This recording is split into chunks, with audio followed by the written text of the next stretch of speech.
ஆத்ம நமஸ்தே to all. இந்த tarot ரீடிங்கில் மூன்றாம் நபருடைய தற்போதைய நிலை எப்படி இருக்குன்னு பார்க்க போகிறோம். இப்போ உங்கள் காதலில் இருக்கக்கூடிய மூன்றாவது பர்சனுடைய கரண்ட் சிச்சுவேஷனில் என்னென்ன விஷயங்கள் நடந்துகிட்ருக்கு, உங்கள் பர்சன்கிட்ட இப்போ அவங்க பேசுகிறாங்களா இல்லையா, மூன்றாம் நபருடைய மனசில் இருக்கக்கூடிய உண்மை தன்மை என்ன, அதை பற்றிலாம் டீட்டெயில்டாக இந்த ரீடிங்கில் தெரிஞ்சுக்க போகிறோம். இந்த கார்டு எனர்ஜி கூட கனெக்ட் ஆகிறதுக்காக கமாண்டில் தேர்ட் பார்ட்டி டைப் பண்ணுங்கள். இந்த கார்டு எனர்ஜி கூட கனெக்ட் ஆகிருவீங்க.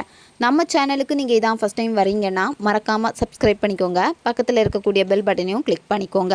அப்போ தான் நான் போடக்கூடிய வீடியோஸ் எல்லாமே உடனுக்குடன் உங்களுக்கு நோட்டிஃபிகேஷனில் வந்துக்கிட்டே இருக்கும்.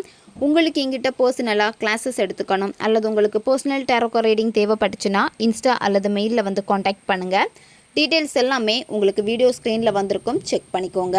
இப்போது இந்த ரீடிங்கில் நம்ம போகலாம். தேர்ட் பார்ட்டியுடைய கரண்ட் சிச்சுவேஷன் இப்போ எப்படி இருக்குன்னு தான் இதில் நம்ம பார்க்க போகிறோம்.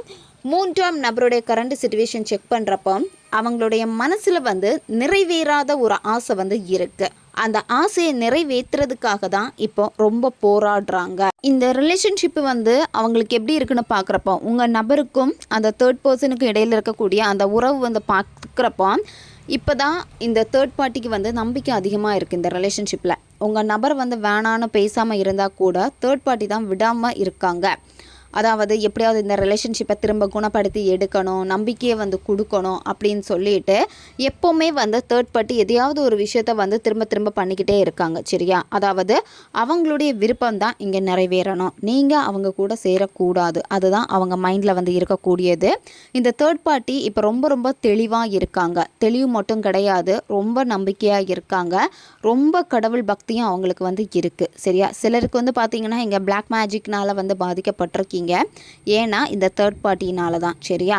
இப்போ இந்த சூழ்நிலை எப்படி இருக்குன்னு பார்க்குறப்ப அமைதியாக இருக்குது அப்படின்னா உங்களுக்கு பார்க்குறப்ப தெரியும் தேர்ட் பார்ட்டி கிட்ட உங்கள் நபர் பெருசாக பேசாத மாதிரி இருக்கும். தேர்ட் பார்ட்டி உங்கள் நபரை பெருசாக காண்டாக்ட் பண்ணாத மாதிரி இருக்கும். சரியா? ஏன் அப்படின்னா அவங்க ஆற போட்டிருக்காங்க. ஏன் ஆற போட்டிருக்காங்க அப்படின்னா அவங்களுக்கான அந்த நேரத்துக்காக காத்திருக்காங்க. ஏன்னா இப்போ ஏதாவது பண்ணாங்க அப்படின்னா சிச்சுவேஷன் எல்லாமே சரியாக இல்லாமல் இருக்குது. அதாவது அந்த தேர்ட் பார்ட்டிக்கு சரியாக இல்லாமல் இருக்குது. அது நல்லாவே தெரிஞ்சிருக்கு. அதனால் கொஞ்சம் அமைதியாக இருக்காங்க. அமைதியாக இருந்துட்டு இப்போ அவங்கள நார்மல் ஆக்கிக்கிட்டே இருக்காங்க. ஏன்னா உங்கள் பர்சனுக்கும் தேர்ட் பார்ட்டிக்கு இடையில் சண்டை வந்திருக்கு, மோதல் ஆகிருக்கு. சரியா? அதனால தான் இப்போ அவங்க அமைதியாக இருக்காங்க. அமைதியான அந்த சூழ்நிலை தெரியுது. இப்போ என்னென்னா தேர்ட் பார்ட்டிக்கு உங்கள் நபர் வேணும். அதில் ரொம்ப ரொம்ப ஸ்ட்ராங்காக இருக்காங்க. உங்கள் நபரை விட்டு கொடுக்கறதுக்கு அவங்களுக்கு விருப்பமே கிடையாது. நல்லா ப்ரேயர் பண்ணுறது, கோயிலுக்கு போகிறது, இவங்க தான் வேணும் அப்படின்னு சொல்லிட்டு வேண்டுறது, இந்த மாதிரியெல்லாம் பண்ணிக்கிட்டே இருக்காங்க. இந்த உறவை திரும்ப எடுக்கணும். ஏன்னா இப்போ ரெண்டு பேருக்கு இடையிலும் சண்டை மிஸ் அண்டர்ஸ்டாண்டிங்கில் போய்கிட்டே இருக்குது. அவங்க இதை சரி பண்ணி எடுக்கணும். அதுக்காக நிறைய முயற்சிகள் பண்ணிகிட்ருக்காங்க. அதனால தான் நீங்களும் பார்க்குறப்போ அந்த சைடில் கொஞ்சம் அமைதியாக இருக்கிற மாதிரியே உங்களுக்கு தெரியும். ஆனால் அந்த தேர்ட் பார்ட்டி வெளியே தெரியாமல் உள்ளுக்குள்ளாடி சைலண்டாக வேலை பார்த்துட்ருக்காங்க. இந்த தேர்ட் பார்ட்டிக்கும் உங்கள் நபருக்கும் இடையில் இருக்கக்கூடிய அந்த ரிலேஷன்ஷிப்பை பார்க்குறப்ப ஃபிசிக்கல் அட்ராக்ஷன் அதிகமாக இருக்குது. சரியா? அவங்க லவ் பண்ணுறதை விடையுமே ஃபிசிக்கல் அட்ராக்ஷன் தான் அதிகமாக இருக்குது. இப்போ என்னன்னா அந்த தேர்ட் பார்ட்டிக்கு உங்கள் நபர் மேலே அதிகமான ஈர்ப்பு வந்துடுச்சு. உங்கள் நபருக்கு அந்த தேர்ட் பார்ட்டி மேலே தான் அதிகமான ஈர்ப்பு இருக்குது. அதாவது அவங்கள விட்டு உங்கள் பர்சனால் இருக்க முடியாது. அதே மாதிரி தேர்ட் பார்ட்டியை விட்டு உங்கள் நபரை பிரிஞ்சிருக்க முடியாது. இந்த மாதிரி ரெண்டு பேருக்கு இடையிலையுமே பார்த்திங்கன்னா அந்த பாண்டிங் ரொம்ப ரொம்ப ஸ்ட்ராங்காக இருக்குது. எல்லாமே தேர்ட் பார்ட்டி கரெக்டாக பக்காவாக பிளான் பண்ணி கொண்டு போயிருக்காங்க. இந்த ரிலேஷன்ஷிப்பு இப்போ பேசிகிட்டு இருக்காங்களா அப்படின்னு பார்க்குறப்ப பேசிகிட்டு இருக்காங்க. சரியா? ஏதாவது சொல்லி எடுத்து உங்கள் நபருடைய மனசை மாற்றி அவங்க திரும்ப பேச தான் வச்சிட்ருக்காங்க தேர்ட் பார்ட்டி. சரியா? இந்த ரிலேஷன்ஷிப்பு ரொம்ப நாளாகவே நடந்துகிட்டே இருக்குது. சரியா? 1 year 2 years இந்த மாதிரி ரொம்ப வருஷமாக இந்த ரிலேஷன்ஷிப்பு இருக்குது. இப்போ இந்த தேர்ட் பார்ட்டி என்ன நினைக்கிறாங்க அப்படின்னா உங்கள் நபருக்கு ஒரு நம்பிக்கையை கொடுத்துருக்காங்க. சரியா?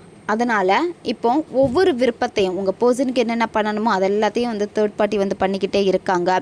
உங்கள் பர்சனுடைய விருப்பங்களை நிறைவேற்றிட்டு இருக்காங்க. அப்படி இருக்கிறதுனால தான் இவ்வளோ வருஷம் கண்டினியூவாக இந்த உறவு போய்கிட்டே இருக்குது. உங்கள் நபர் உங்ககிட்ட சொல்லியிருப்பாங்க, நான் அந்த ரிலேஷன்ஷிப்புக்கு உண்மையாக இருக்கணும்னு ஆசைப்பட்றேன். அதனால் எனக்கு நீ வேணாம் இந்த மாதிரி கூட சொல்லியிருப்பாங்க. ஏன்னா உங்கள் நபர் வந்து ஒருத்தங்களுக்கு உண்மையாக இருக்கணும்னு நினைக்கிறாங்க. அது யாருக்குன்னு பார்க்குறப்ப வந்து அந்த தேர்ட் பார்ட்டிக்கு தான் உண்மையாக இருக்கணும்னு அவங்க வந்து நினைக்கிறாங்க. ஏன்னா தேர்ட் பார்ட்டி உங்கள் நபர் மேலே ரொம்ப நேர்மையாக இருக்கிற மாதிரி அங்கே வந்து கிரியேட் பண்ணி வச்சுட்டாங்க. சரியா? அதனால தான் உங்கள் நபருக்கு வந்து தேர்ட் பார்ட்டிக்கு மேலே வந்து ஈர்ப்பு வந்து அதிகமாக வந்து இருக்கு. நீங்கள் சில விஷயங்களை வந்து ஓப்பனாக சொல்கிறதுக்கு தயங்குவீங்க, பயப்படுவீங்க. உங்கள் நபர்கிட்ட வெளிப்படையாக பேச முடியாமல் இருக்கும். ஆனால் அந்த தேர்ட் பார்ட்டி அப்படி கிடையாது. எதா இருந்தாலும் ஓப்பனாக உங்கள் நபர்கிட்ட வந்து பேசியிருப்பாங்க. அவங்க வந்து வெளிப்படையாக பேசுவாங்க. சரியா? அந்த இடத்துல வந்து ஒரு நேர்மை வந்து இருக்கிற மாதிரியே உங்கள் நபருக்கு வந்து தெரியும். அதனால் சொல்லுவாங்க, நீ என்கிட்ட உண்மையாக இருக்கிற விடையும் அவங்க என்கிட்ட உண்மையாக இருக்காங்க. அவங்க தான் எனக்கு வந்து ரொம்ப முக்கியத்துவம் கொடுக்குறாங்க. எப்போவுமே எனக்காக வந்து அவங்க இருக்காங்க. நான் கால் பண்ணாலும் அட்டன் பண்ணி பேசுகிறாங்க, மெசேஜ் பண்ணாலும் உடனே ரிப்ளை பண்ணுறாங்க. உன்ன மாதிரியெல்லாம் இல்லை அப்படின்னு சொல்லிட்டு உங்கள் மேலே உங்கள் நபர் வந்து பழிய போடுவாங்க. அந்த 3ஆம் நபர் மேலே தான் அவங்களுக்கு ஈர்ப்பு அதிகமாக இருக்கிற மாதிரியும் அவங்கக்கிட்ட தான் ரொம்ப கம்ஃபர்டபுளாக இருக்கிற மாதிரியும் உங்ககிட்ட சொல்லுவாங்க.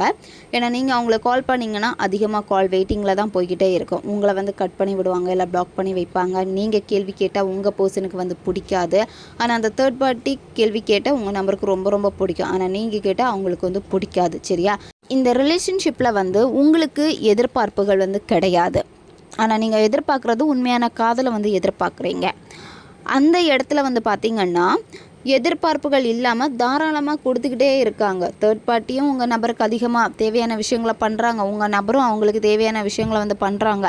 இந்த மாதிரி 2 பேருடைய ஆற்றலும் அங்கே எப்படி இருக்குன்னு பார்க்குறப்ப வந்து சேமாக தான் இருக்குது. அதனால தான் ரொம்ப ஈஸியாக உங்கள் நபர் வந்து உங்ககிட்ட வராமல் இருக்கிறதுக்கு காரணம். சரியா? நீங்கள் எப்படி மேனிஃபெஸ்டேஷன் எல்லாம் பண்ணுறீங்களோ அதே மாதிரி அந்த 3ஆம் நபரும் மேனிஃபெஸ்டேஷன் பண்ணுறாங்க உங்கள் பர்சனை வந்து அவங்க கைக்குள்ளாடி வச்சுருக்கிறதுக்காக. ஏன்னா அவங்க வந்து ரொம்ப ஸ்ட்ராங்காக வந்து இருக்காங்க. இந்த பர்சனை வந்து உங்களுக்கு விட்டு கொடுக்கவே கூடாது அப்படின்னு உங்களுக்கு சவால் கூட விட்டுருப்பாங்க. என்ன நடந்தாலும் உனக்கு இந்த நபரை நான் கொடுக்கவே மாட்டேன், பார்த்துக்கலாம், நீயா நானா அப்படின்னு சொல்லிட்டுலாம் உங்ககிட்ட சவால் கூட விட்டுருப்பாங்க. ஏன்னா தேர்ட் பார்ட்டியும் இப்போ மேனிஃபெஸ்டேஷன்லாம் பண்ணுறாங்க. ஏன் இந்த தேர்ட் பார்ட்டி மேனிஃபெஸ்டேஷனெல்லாம் பண்ணுறாங்கன்னா உங்கள் பர்சனுக்கும் தேர்ட் பார்ட்டிக்கும் இடையில வந்து சண்டை வந்து ஓரளவுக்கு உங்கள் நபர் விலகி நிற்கிறாங்க. சரியா? அந்த இடத்துல உங்ககிட்ட வந்து பேசியிருப்பாங்க. இந்த தேர்ட் பார்ட்டி வந்து மேனிஃபெஸ்டேஷன் பண்ணுறது, பிளாக் மேஜிக் பண்ணுறது, இந்த மாதிரி செயல்களை வந்து இறங்கியிருக்காங்க. ஏன்னா தேர்ட் பார்ட்டியால் உங்கள் நபரை வந்து பிரிஞ்சிருக்க முடியலை. ஃபஸ்ட்டெல்லாம் உங்கள் நபர் சொல்லியிருப்பாங்க, என்னால் வந்து அவங்கள விட்டு வர முடியாது, அவங்க தான் உலகம் அப்படின்னு சொல்லியிருப்பாங்க. இப்போ எல்லாம் அந்த மாதிரி கிடையாது உங்கள் நபர் பெருசாக. ஆனால் தேர்ட் பார்ட்டி தான் உங்கள் நபர் மேலே ரொம்ப ரொம்ப அடிக்டடாக இருக்காங்க. இந்த தேர்ட் பர்சன் வந்து இப்போ உங்கள் நபருக்கு வந்து ரொம்ப ரொம்ப உண்மையாக வந்து இருக்காங்க. ஸ்டார்டிங் வந்து இந்த 3ஆம் நபர் வந்து உண்மையாக கிடையாது. ஆனால் இப்போ வந்து உங்கள் நபருக்கு வந்து இவங்க ரொம்ப ரொம்ப உண்மையாக வந்து இருக்காங்க. அது மட்டும் இல்லாமல் இந்த 3ஆம் நபருடைய செயல்பாடுகள் எல்லாமே வந்து மெதுவாக இருந்தாலுமே அவங்க பக்காவாக இப்போ பிளான் பண்ணிக்கிட்டே இருக்காங்க. சரியா? அவங்களுடைய பொருளாதார விஷயங்களில் வந்து வெற்றி பெற்றுக்கிட்டே தான் வந்து இருக்காங்க. சரியா? அதாவது சக்ஸஸ் பண்ணிக்கிட்டே தான் இருக்காங்க. அவங்களுக்கும் தனிப்பட்ட வாழ்க்கையில் வந்து சில பொறுப்புகள் வந்து இருக்குது. அதுலேயும் அவங்க வந்து இப்போ கவனம் செலுத்திக்கிட்டே தான் இருக்காங்க. சரியா? அப்படி இருந்தாலுமே சில நேரம் வந்து இந்த தேர்ட் பர்சன் வந்து ரொம்ப பிடிவாத குணமும் வந்து இருக்கும் அவங்க. அதாவது உங்கள் நபரை வந்து யாருக்கும் கொடுக்கக்கூடாது, உங்கள் நபர்கிட்ட கூட கண்டிஷன் போட்டிருப்பாங்க, உங்ககிட்ட பேசக்கூடாது அப்படின்னலாம். உங்கள் நபர் வந்து உங்ககிட்ட சொல்லுவாங்க, அவங்க தான் வந்து பேசக்கூடாதுன்னு சொல்கிறாங்க. இந்த மாதிரி தேர்ட் பார்ட்டின்னு சொல்கிறது வந்து பேரண்ட்ஸாக இருக்கும், அப்படி இல்லைன்னா இன்னொரு பர்சனாக இருக்கும், இல்லை நண்பர்களாக இருப்பாங்க. உங்கள் சிச்சுவேஷனுக்கு ஏற்ற மாதிரி இதை வந்து நீங்கள் எடுத்துக்கோங்க. சரியா? ஒரு சிலருக்கு எப்படின்னா உங்கள் பர்சன் தான் அந்த தேர்ட் பார்ட்டி பின்னாடியே போய்கிட்டே இருக்காங்க. ஏன்னா தேர்ட் பார்ட்டி வந்து உங்கள் நபருக்கு தேவையான பணம் கொடுக்காங்க, மற்ற உதவிகள் வந்து எல்லாமே செய்கிறனால உங்கள் பர்சன் வந்து அவங்க பின்னாடி தான் போய்கிட்டே வந்து இருக்காங்க. இப்போ கூட உங்கள் பர்சன் வந்து உங்ககிட்ட சொல்லுவாங்க, எனக்கு வந்து அவங்க தான் முக்கியம் அப்படின்னு வந்து சொல்லுவாங்க. ஏன் அப்படின்னா உங்கள் நபருடைய சிந்தனைகள் எல்லாமே தேர்ட் பார்ட்டி கூட இருக்கிறப்ப தான் சந்தோஷமாக இருக்கேன் அப்படின்னு வந்து அவங்க நினைக்கிறாங்க. இந்த ரிலேஷன்ஷிப்பு வந்து ஃபஸ்ட்டு சொன்ன மாதிரி 1 இயர் 2 இயர்ஸ் இந்த மாதிரி நீண்ட காலமாக வந்து இருக்கும். சரி, அப்படி இருக்கிறதுனால தான் உங்கள் நபர் வந்து திரும்ப திரும்ப அந்த தேர்ட் பார்ட்டி கிட்ட போயிட்டு நிற்கிறாங்க. இப்போது பெரிய அளவுக்கு வந்து இங்கே மாற்றம் தெரியாத மாதிரி உங்களுக்கு வந்து இருக்கலாம். சரியா? இந்த ரிலேஷன்ஷிப்பில் எந்த மாற்றம் வந்து தெரியலையே அப்படின்னு இருக்கலாம். உங்களுக்கான ப்ராசஸ் வந்து ரொம்ப ரொம்ப ஸ்லோவாகுது. சரியா? இப்போ என்னென்னா நீங்கள் வந்து அதிக அன்பை கொடுக்குறீங்க, உங்கள் நபருக்காக என்ன வேணும்னாலும் செய்யலாம் அப்படின்னு வந்து நீங்கள் நிற்கிறீங்க. ஆனால் உங்கள் நபர் வந்து எதுவுமே எனக்கு தேவையில்லை அப்படின்னு சொல்லிட்டு அவங்க போக்கில் வந்து இப்போ வந்து போகிறாங்க, உங்களை வந்து கண்டுக்காமல் போகிறாங்க. அதனால தான் உங்ககிட்ட வந்து இந்த ப்ராசஸ் எல்லாமே இப்போ ரொம்ப ரொம்ப ஸ்லோவாக இருக்கு. உங்கள் பர்சன்கிட்ட நீங்கள் ஏதாவது கேட்டிங்கன்னா, இப்போ நீங்கள் பேசிகிட்டு இருக்கீங்கன்னா அந்த தேர்ட் பார்ட்டி பற்றி ஏதாவது கேட்டிங்கன்னா அவங்க எனக்கு வந்து ரொம்ப ரொம்ப நம்பிக்கையானவங்க, அவங்கள வந்து நான் நம்புவேன், ஒன்று நம்புகிற விடையுமே அவங்கள தான் நான் நம்புவேன் அப்படின்னு சொல்லுவாங்க. ஏன் அப்படின்னா அந்த சூழல் வந்து மாறிடுச்சு. சரியா? உங்கள் நபரை வந்து நீங்கள் பாதுகாக்கணும்னு நினைக்கிறீங்க, ஆனால் உங்கள் நபர் அந்த தேர்ட் பார்ட்டியை வந்து பாதுகாக்கணும்னு நினைக்கிறாங்க, அந்த தேர்ட் பார்ட்டி வந்து உங்கள் நபரை வந்து பாதுகாக்கணும்னு நினைக்கிறாங்க. இந்த மாதிரி மாறி மாறி தான் வந்து நடந்துக்கிட்டே வந்து இருக்குது. அதனால் இப்போ முன்னேற்றங்கள் வந்து கொஞ்சம் தடைப்பட்டுக்கிட்டே இருக்குது. உங்ககிட்ட செக் பண்ணுறப்போ ஒரு தேக்க நிலை வந்து இருக்குது. அதே மாதிரி உங்கள் நபரும் வந்து பார்த்திங்கன்னா மாற்றத்தை வந்து ஏற்கிறதுக்கு அவங்க வந்து ரெடியாக இல்லை. சரியா? இப்போ அந்த தேர்ட் பார்ட்டி வேணான்னு சொன்னால் கூட வந்து உங்கள் நபர் வந்து கேட்க மாட்டாங்க, பிடிவாதமாக இருப்பாங்க, நீ தேவையில்லை இந்த மாதிரியெல்லாம் வந்து சொல்லுவாங்க. சரியா? நீங்கள் தான் இப்போ இந்த பர்சனுக்காக வந்து காத்திருக்கீங்க, பொறுமையாக நீங்கள் இருக்கீங்க, பார்த்துக்கலாம், என்ன இருந்தாலும் நம்ம அவசரப்பட்டு இனிமேல் எந்த முடிவும் எடுக்க வேண்டாம், நம்ம அவசரப்படுறனால தான் இப்போ எல்லாமே அவங்களுக்கு ஃபேவராக நடந்துக்கிட்டே இருக்குது அப்படின்னு சொல்லிட்டு இப்போ நீங்கள் காத்துட்ருக்கீங்க உங்கள் நபருக்காக. கண்டிப்பாக அவங்க வந்து திரும்ப வருவாங்க. பிரிஞ்சிருக்காங்கன்னா, ஹஸ்பண்ட் அண்ட் ஒய்ஃபாக இருக்கீங்க, பிரிஞ்சு போயிருக்காங்க அப்படின்னா திரும்ப வீட்டுக்கு வருவாங்க, கண்டிப்பாக எங்கிட்ட வருவாங்க அப்படின்னு சொல்லிட்டு நீங்கள் வந்து இப்போவும் அவங்களுக்காக காத்துட்டே இருக்கீங்க. மனசு வந்து ரொம்ப வெறுத்து போயிருக்கு, ரொம்ப வெறுமனே இருக்கிற மாதிரி ஒரு ஃபீல் வந்து இருக்குது. உண்மையிலே வந்து என்னத்தான் வாழ்க்கையில் நடக்குது அப்படின்னு சொல்லிட்டு ஒரு குழப்ப நிலையோடு தான் நீங்கள் வந்து இருக்கீங்க. இருந்தாலுமே வந்து பார்த்துக்கலான்னு சொல்லிட்டு இன்னமும் இந்த பர்சனுக்காக நீங்கள் வெயிட் பண்ணிக்கிட்டே இருக்கீங்க. இந்த ரிலேஷன்ஷிப்பு வந்து நீங்கள் எதிர்பார்த்ததை விடையுமே வந்து கொஞ்சம் டைம் வந்து எடுக்கும். சரியா?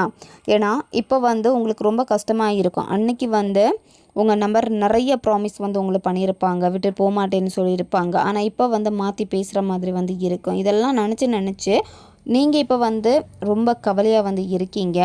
அந்த தேர்ட் பார்ட்டியுடைய சைடு வந்து எப்படி இருக்குன்னு பார்க்குறப்ப உங்கள் பர்சனுக்கு வந்து நிறையவே பண தேவைகள் வந்து செய்கிறாங்க. சரியா? அதாவது அவங்களுக்கு இப்போ ஏதாவது வந்து உதவி தேவைப்பட்டாலும் உடனே வந்து நிற்கிறது.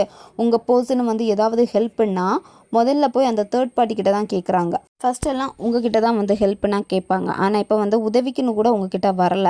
ஏதாவது எமர்ஜென்சி அப்படின்னா தான் வந்து நிற்கிறாங்களே தவிர மற்றபடி பெரிய அளவுக்கு வந்து உங்களுக்கு இம்பார்ட்டன்ட் வந்து கொடுக்கல. இருந்தாலுமே நீங்கள் வந்து அந்த நபருக்காக காத்துட்டு தான் நீங்கள் வந்து இருக்கீங்க. இந்த ரிலேஷன்ஷிப்பில் வந்து உங்களுக்கு ஒரு புதிய வாய்ப்பு வந்து கிடைக்கும். சரியா? அதாவது எல்லாமே முடிஞ்சு போயிடுச்சு அப்படின்னு வந்து நீங்கள் ஜீரோவில் நிற்கிறப்போ கண்டிப்பாக அந்த இடத்துல உங்களுக்கான ஒரு புதிய தொடக்கம் வந்து கிடைக்கும். அந்த தேர்ட் பார்ட்டி வந்து பார்த்திங்கன்னா விலகுவாங்களான்னு பார்க்குறப்ப வந்து அவங்க விலகி போகிற மாதிரி இங்கே வந்து இல்லை. சரியா?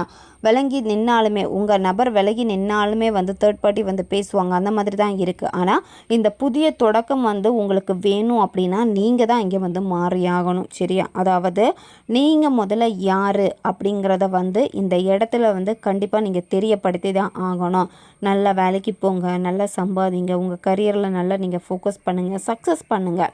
உங்கள் வாழ்க்கையில் ஒரு விஷயத்தில் வந்து நீங்கள் சக்ஸஸ் பண்ணுங்கள். அதே மாதிரி உங்களுடைய செல்ஃப் லவ் வந்து இங்கே நின்று பேசணும். சரியா?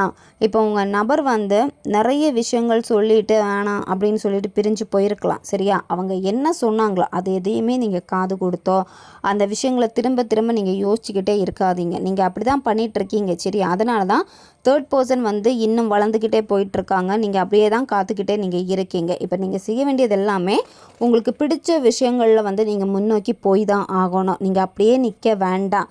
உங்களை நீங்கள் நல்லா அழகுபடுத்திக்கோங்க, நல்லா ட்ரெஸ் பண்ணிக்கோங்க, நீங்கள் அட்ராக்டிவான ஒரு பர்சனாக நீங்கள் மாறுங்க. அதே மாதிரி பணத்தை வந்து நல்லா சேவ் பண்ணுங்கள். சரியா? சேவிங் நீங்கள் வச்சுக்கோங்க. இந்த மாதிரியெல்லாம் நீங்கள் கண்டிப்பாக செஞ்சு தான் ஆகணும். எப்போவுமே முகத்தில் வந்து ஒரு சிரிப்பை வந்து மெயின்டைன் பண்ணிக்கிட்டே இருங்க. இந்த ரீடிங்கில் வந்து அதுதான் சொல்கிறாங்க. வாழ்க்கையில் உங்களுக்கு என்ன கஷ்டம் இருந்தாலும் சரி அதை மறைச்சி நீங்கள் சிரிங்க. சரியா? சிரிக்க சிரிக்க தான் உங்களுக்குள்ளாடி இருக்கக்கூடிய காயங்கள் எல்லாமே போகும். இப்போ வந்து உங்கள் மனசு எப்படி இருக்குன்னா வெளில என்ன தான் சிரித்தாலுமே மனசு வந்து ரொம்ப பாரமாக இருக்குது, கவலையாக தான் நீங்கள் வந்து இருக்கீங்க. ஏன்னா இப்போ வந்து ரெண்டும் கெட்ட மாதிரி வந்து இருக்குது வாழ்க்கை. அதாவது தேர்ட் பர்சன் ஒரு பக்கம் இருக்காங்க, உங்கள் வாழ்க்கையில் வந்து நிறைய பிரச்சனைகள், வீட்டில் எல்லாருக்கிட்டையும் சண்டை போட்டு நீங்கள் வச்சுருக்கீங்க இந்த ஒரு நபருக்காகவே. இந்த மாதிரியெல்லாம் நீங்கள் பண்ணிகிட்ருக்கீங்க. அதனால் இப்போ உங்களுக்கு எப்படி இருக்குன்னா எல்லாமே வந்து வெறுத்து போன மாதிரி இருக்குது, இவங்க திரும்ப கிடைக்க மாட்டாங்களா அப்படின்னு. அதே மாதிரி உங்கள் நபர் வந்து நிறைய குறைகளை வந்து உங்ககிட்ட சுட்டி காமிச்சிருப்பாங்க. சரி, அவங்க வாழ்க்கை வந்து இப்படி ஆகிறதுக்கு நீங்கள் தான் காரணம் அப்படின்னு ஒரு பழியை உங்கள் மேலே போட்டிருக்காங்க. இதெல்லாமே நீங்கள் தலைக்கு எடுத்து உங்களுக்கு இப்போ எப்படி இருக்குன்னா ஒரு டிப்ரெஷனாக இருக்குது. என்னால் தானே மற்றவங்களுக்கு பிரச்சனை, என்னால் தானே இந்த தேர்ட் பர்சன் வந்தாங்க அப்படின்னு எல்லாமே உங்களுக்குள்ளாடியே நீங்கள் பழி போட்டுக்கிட்டே இருக்கீங்க. நடந்தது நடந்து போச்சு. சரியா? இதை நினச்சி நீங்கள் வருத்தப்பட்டுக்கிட்டே இருக்காதீங்க.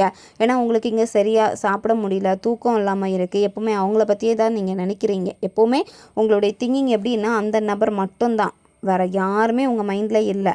உங்கள் நபர் உங்ககிட்ட வரணும், உங்கள் பர்சன் தான் அப்படியே இருக்கீங்க. அந்த தேர்ட் பர்சன், இந்த தேர்ட் பர்சனை வந்து நீங்கள் பயங்கரமாக சபிக்கிறீங்க. ஏன் இப்படி வந்தாங்க, ஏன் என் வாழ்க்கையை கெடுத்தாங்க, நான் வந்து நம்பினேனே, நம்பி தானே என் நபர்கிட்ட நான் பேச வச்சேன், அந்த மாதிரியெல்லாம் நீங்கள் நினச்சி இப்போ என்னென்னா உங்களை நீங்கள் ப்ளேம் பண்ணிக்கிட்டே நீங்கள் இருக்கீங்க. சரியா, முடிஞ்சதும் முடிஞ்சு போச்சு. இப்போ என்னென்னா உங்களுக்கு வந்து ஒரு நீதி வேணும் அப்படின்னு நீங்கள் நினைக்கிறீங்க. சரியா, அதனால் நீங்கள் வந்து இப்போ ஃபோக்கஸ் பண்ண வேண்டியது எல்லாமே உங்களை ஃபோக்கஸ் பண்ணுங்கள். இந்த இடத்துல வந்து தேர்ட் பார்ட்டியோட எனர்ஜி வந்து ரொம்ப ரொம்ப ஸ்ட்ராங்காக வந்து காட்டுது. ஏன் அப்படின்னா அவங்க தெளிவாக இருக்காங்க. அவங்க ஒரு விஷயம் வேணும்னா அதை வந்து கரெக்டாக பண்ணுறாங்க, அதை வந்து நம்புகிறாங்க. சரி, அவங்களும் மேனிஃபெஸ்டேஷன் பண்ணிட்டு தான் இருக்காங்க இந்த பர்சனுக்காக. ஸோ இந்த மாதிரி அவங்களுடைய ரூட் எல்லாமே எப்படி இருக்குன்னு செக் பண்ணுறப்போ அது வந்து கிளியராக தான் இருக்குது. அதனால தான் உங்கள் நபர் அவங்கள தேடி தேடி போகிறாங்க. அதே மாதிரி முதல்ல நீங்கள் உங்களை மாற்றிக்கோங்க. சரியா, உங்கள் செல்ஃப் லவ்வில் கவனம் செலுத்துங்க. நீங்கள் வந்து பாசிட்டிவாக இருங்க, நல்ல பணம் சம்பாதிங்க, நல்லா சேவ் பண்ணுங்கள், நல்ல வேலைக்கு போங்க. சரியா, இந்த மாதிரி உங்களையே வந்து நீங்கள் டோட்டலாக மாற்றிக்கோங்க. அடுத்த லெவலுக்கு உங்களையும் நீங்கள் கொண்டு போங்க. தேங்கி வந்து நீங்கள் நிற்காதீங்க. சரியா, இப்போ நீங்கள் வந்து கவனிக்க வேண்டியது எல்லாமே உங்களை மட்டும்தான் இப்போ நீங்கள் ஃபோக்கஸ் பண்ணணும். நீங்கள் என்ன நினைக்கிறீங்களோ அது ஆட்டோமேட்டிக்காக உங்களை தேடி வரும். ஏன்னா பிரபஞ்சம் இங்கே ஒரு வாய்ப்பை வந்து உங்களுக்காக வச்சுருக்காங்க. தேர்ட் பார்ட்டியுடைய சிச்சுவேஷன் வந்து பார்க்குறப்போ அவங்களுக்கு உள்ளாடி வந்து பெயின் இருக்குது, அவங்களுக்கும் வந்து சில பிரச்சனைகள் வந்து இருக்குது. ஆனால் வெளியே காமிக்காமல் இருக்காங்க. சரியா, வெளியே வந்து எப்படின்னா எதுவும் நடக்காத மாதிரி அவங்க மெயின்டைன் பண்ணுறாங்க.